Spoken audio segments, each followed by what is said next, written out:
this segment, we're going to talk about the differences, the tensions, the different perspectives that can arise between families and educators, and the whole process of negotiating the child's experience. We shouldn't, in talking about partnerships, I guess we'd all agree that we shouldn't make it sound like it's always easy, that it's always pleasant. In any important relationship, there are going to be tensions, there are going to be differences, and that's certainly true in educators' relationships with families of the children that they're working with. What are some of the challenges that you've faced in forming and maintaining partnerships with families? Yeah, tensions and differences always occur. They might not be common, but they certainly do occur from time to time. I find that they're mostly due to difference in cultural values or lifestyle values. I guess the main thing that helps this is if you have adequate professional development training and you understand through cultural competency that we all come with our own values about life and culture, and how we should allow people to meet us halfway with theirs, and we can usually work towards really good and strong partnerships if we acknowledge these differences.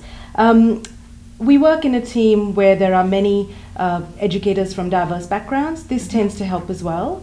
One of the main clues is to make your environment, your physical environment, really welcoming and representative of the people who use your service.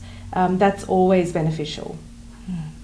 And I suppose from what you've said and from what you've said in other segments too, that general openness, really wanting to know what families want, what they value, that helps too, because you're not just imposing your own values. So it helps when there are differences as well. Janani, what about you? What are some of the challenges you've faced? One example stands out for me. In the past, I cared for a child, and during the initial interview, I recognized the child had additional needs. The parents did not have any concerns, and they said he's just not a textbook child, to use their words. But in the past, they have sought some professional advice, and they all told them that he did not have any additional support or additional need. But after many observations and support from coordination unit, we brought the matter to the parent with lots of external support and resources. The parent agreed to assess the child with relevant professionals. At the beginning, it was hard to find a common ground between the parents' beliefs and my professional views, but the relationship I had with the parent, trusting and open and honest communication, helped me and the parents to find a common ground and bring out a positive outcome which met the child and the family's needs. I think when there are differences, it's important to hear how the parents feel, focus on the common solution, and stay open and alternative. And when you give information, be proactive about it, how you say it and what you are going to say about it, and work with the family to find a common ground or common outcome for the child. I mean, it's interesting in that very powerful example that you just gave that you can imagine a parent being really resistant to the idea that their child has an additional need, and what you were saying is that it's in the context of that really strong relationship that you're able to work through that. If you didn't have that relationship, it's hard to know what might have happened. So the relationship allowed that good outcome for the family and for the child and for you as well. Yeah. Rukmini, what about you? We talked about additional needs. We've mentioned cultural diversity, but you said something before about just lifestyle and values. Can you think of other examples or other kind of categories of families where there might be tensions or differences and where there needs to be negotiation? Certainly. In my experience, I think one area where you will often meet with some sort of resistance is often with first-time families. When families leave their children and entrust their care to us, naturally there is some tension there. We need to build a relationship so that that can grow and we can build trust over time. But a family has no control over the many hours that the child will spend in our care. So sometimes they might make some unreasonable demands or ask to provide certain things so that they can have some control over their time that the child is actually with us. I think it's really important to relinquish some of that control on our part and allow that to happen. As the family is really exposed consistently to our practices, they will learn to trust us and we'll be able to really build on those partnerships. Mm-hmm. We've had a scenario recently where we've had a very young infant who's a 6-month-old, and her family wanted to actually toilet train her.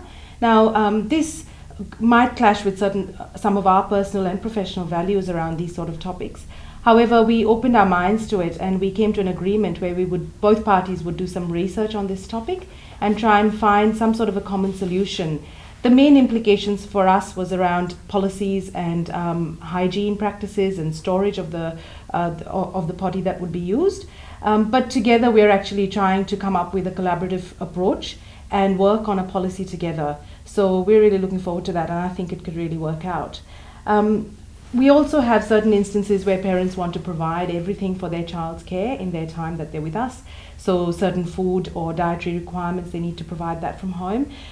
We try and set some really firm strategies in place to talk about why it's needed or when it's appropriate, and we try and really negotiate this through and come up with some really nice sort of outcomes that supports both the needs of the family as well as the childcare service. So again, you've really, without using the term, you've talked about empathy, about putting yourself in the family's shoes and trying to feel what it would feel like to hand your child over to people that initially that you don't know very well, and that need to feel as though you have some control, as you said, some say-so about the child's experience. I think that's fantastic that you and your staff open yourselves up to that.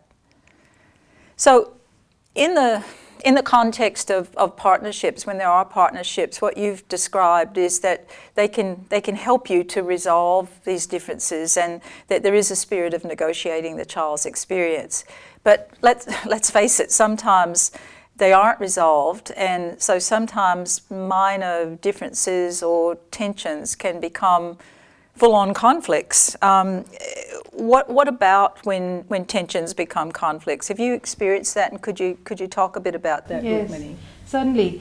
I think one of the main clues of working through conflict is reflecting on your practices.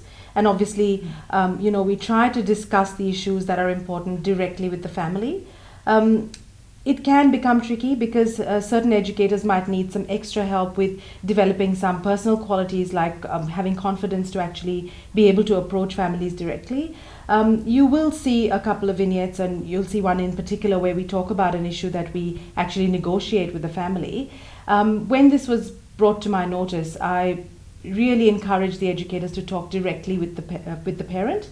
And having done that, they actually opened up a conversation about values and principles about that family, and this actually helped to resolve the situation in a much more effective manner. To me, that's true shared decision making where all parties are happy and we can actually move forward. These things take time, and also, it's about our own approach towards the families as we deal with these situations.